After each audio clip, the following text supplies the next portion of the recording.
Hey everybody, it's Corey from Netta's Nursery in Posen, and it is a brisk morning over here.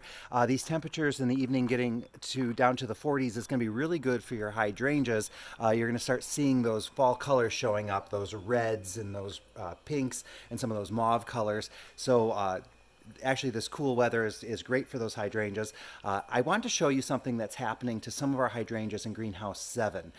They're just not looking as good as some of our other hydrangeas. So if you look, there's some of them are starting to look a little spindly. We're getting some yellowing of the leaves, just not looking as good as a lot of the other ones. Now, normally if I saw this in your yard, I'd say, well, it could be an issue of water. Maybe it's not getting enough water or consistent water.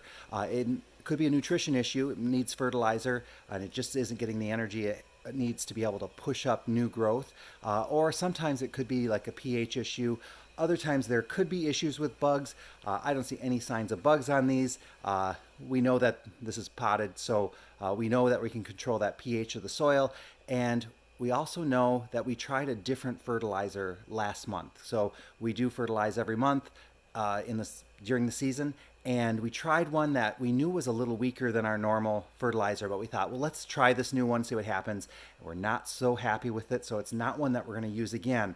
Now, if it was in your yard and you knew it needed fertilizer, it's late in the season. They're not taking up tons of nutrients, so using a time release or spending a lot of money on fertilizer is probably not a good idea.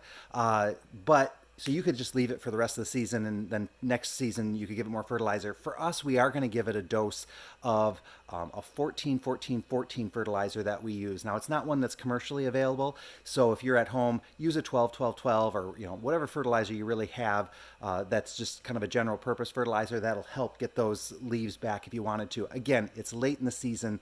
Don't worry too much about fertilizing hydrangeas. But for these, we know that if we give it this 12-12-12 instant release, not time release, we're going to start seeing a response from that plant pretty quick. And that way, we're going to give it a little energy before it goes dormant, because these plants are going to have to spend the rest of the winter in those pots, because they're not going to be planted out. So we want to make sure that they get that extra dose right before winter. In your yard, totally different story. You can let them rest. They're going to be fine. And then in spring, make sure you get on a regular regimen of feeding them. Again, we have our own little mix, but we do use time release fertilizer, and we put those as soon as we see buds in May, and then again a month later in June and July. We go into August. You don't necessarily have to, but it doesn't hurt the plant.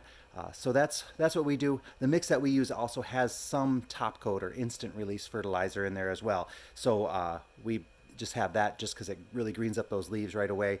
So it kind of give us a call, or coming by our hydrangea mix that we have available next season. But again, this time of year, you're good.